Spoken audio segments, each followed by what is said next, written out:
Welcome students. मैं Mrs Sangeeta Jain सामंत आज BA part 1 home science के स्टूडेंट्स को पेपर 1 ह्यूमन डेवलपमेंट के यूनिट 3 के बारे में आगे बताने जा रही हूँ। हमने अब तक बात करी थी किशोरावस्था के बारे में, उसका इंट्रोडक्शन, उसकी विशेषताएं। आज हम बात करने जा रहे हैं किशोरावस्था में शारीरिक परिवर्तन यानी फिजिकल चेंजेस ड्यूरिंग एडोलेसेंस। ये हमने पहले भी जिक्र किया था कि यह जो है बाल्यावस्था और अडल्टहुड के बीच की स्टेज है, तो इसमें चेंजेस होना स्वाभाविक है, परिवर्तन आना नॉर्मल बात है। इस उम्र में बच्चों की जनेंद्रियों का यानी सेक्स ऑर्गन्स का विकास होता है, वे परिपक्व हो जाती हैं और उनमें इसके लक्षण भी नज़र आने लगते हैं। तो चलिए हम बात करते हैं सबसे पहले लंबाई की। लेंथ, हाइट जिसको हम बोलते हैं। हाइट जो है पूर्व किशोरावस्था में लड़कियों की लंबाई लड़कों की तुलना में अधिक तेज़ी से बढ़ती है, परंतु जब उनका मासिक धर्म शुरू हो जाता है उसके बाद उनकी लंबाई की गति धीमी हो जाती है और फिर रुक जाती है। अतः लड़कियां 15-16 वर्ष की लंबाई तक अपनी पूर्ण लंबाई प्राप्त कर लेती हैं, परंतु लड़के 18-20 वर्ष तक लंबाई प्राप्त करते हैं।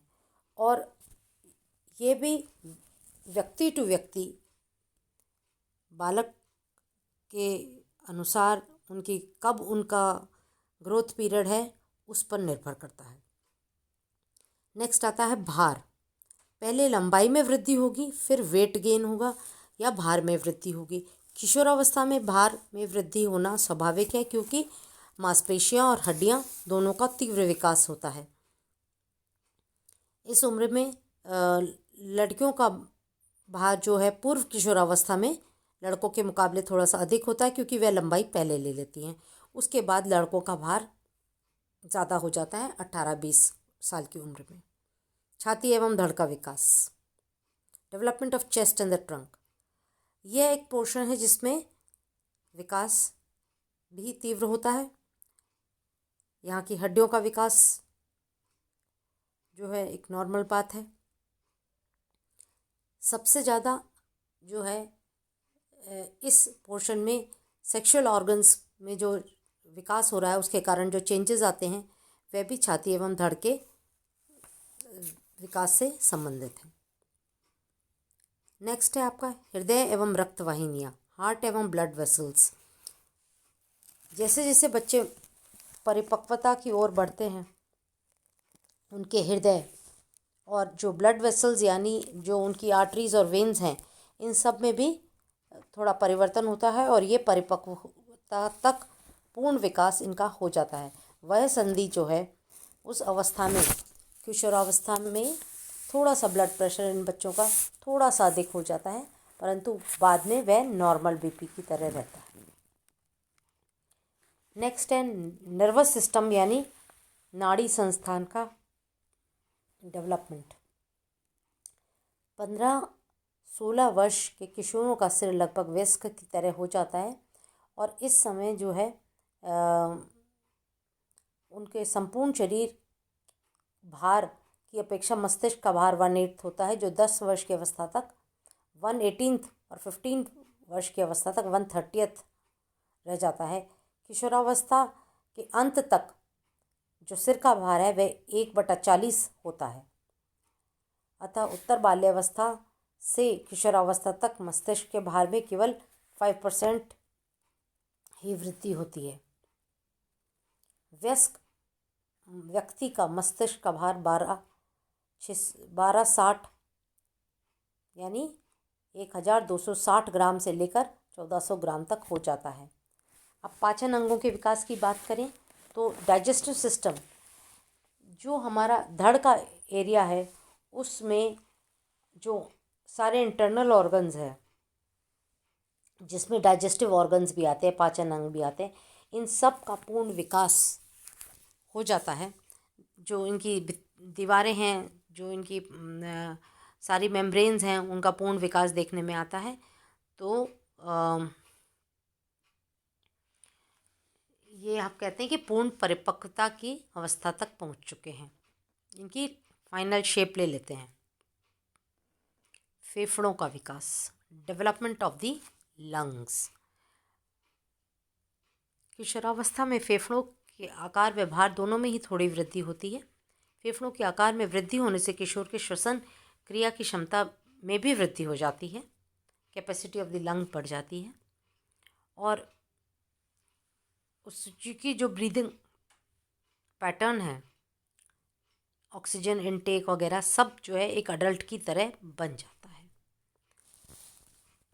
नेक्स्ट आता है अंतःस्रावी ग्रंथियों का विकास।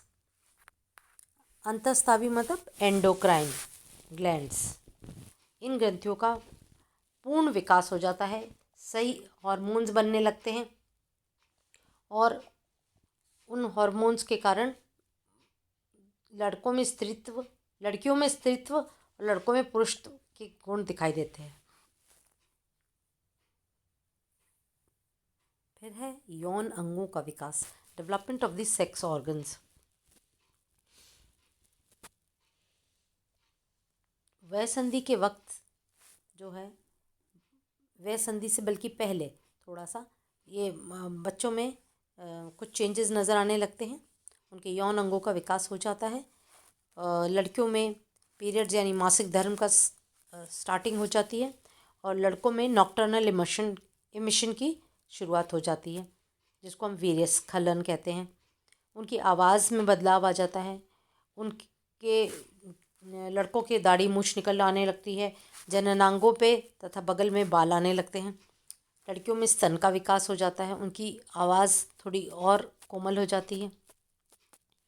और इन सब जो है सेक्स ऑर्गन्स के विकास के कारण, शारीरिक बदलाव के कारण लड़के लड़कियां डिफरेंट लगने लगते हैं। नेक्स्ट है त्वचा में परिवर्तन। इस दौरान जो है कुछ महत्वपूर्ण त्वचा के परिवर्तन दिखाई देते हैं। त्वचा मुलायम भी हो जाती है, चिकनी भी हो जाती है लड़कियों में, और लड़कों में ये त्वचा मोटी हो जाती है और जैसे कि चेहरे पे बाल आने लगते हैं। मुखाकृति, फेस अपीयरेंस। पूर्व किशोरावस्था में बालक बालिकाओं की मुखाकृति देखने में बदली लगती है, मगर किशोरावस्था की पूर्णता प्राप्त करते करते मुखाकृति बहुत सुंदर लगने लगती है। चेहरा चमकदार एवं कांतियुक्त दिखता है और फाइनल जो शेप है, फाइनल जो उसके चेहरा जो दिखता है, जो अपीयरेंस है, वो अडल्ट जैसी हो जाती है।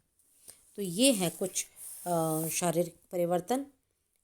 इसके साथ ही हमने बात करी है बीच में कि लड़कियों में मासिक धर्म की शुरुआत हो जाती है और लड़कों में वीर्य स्खलन की शुरुआत हो जाती है। तो ये जो है वह संधि से संबंधित भी है और शारीरिक परिवर्तन से संबंधित भी है। आगे हम नेक्स्ट लेक्चर में हम बात करेंगे किशोरावस्था में समाजीकरण की। तो आज के लिए बस इतना ही। धन्यवाद।